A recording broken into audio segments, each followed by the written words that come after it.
guys, nasa Batangas kami ngayon, kaya magluluto naman ako ng kimchi fried rice. Pero pamangkin ko mag-voice over. Tingnan natin kung ano masasabi niya. Hey yo, it's your girl!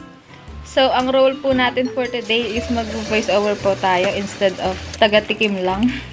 So, yan. Una is, ang itlog iprito. Malamang alangang ilaga. O, akin yon, scrambled egg. Tapos, sibuyas. Halu-haluin. At next ay ilagay ang ham. Okay, malapit na sa exciting part. Pang yun! Ay, saan pala yun?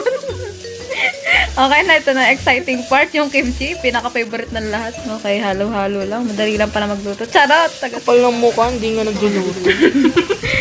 Lagyan po natin ng syrup ng adobo. At halu-haluin. Okay, lagyan ng rice kasi hindi mo tatawag na fried rice kung walang rice.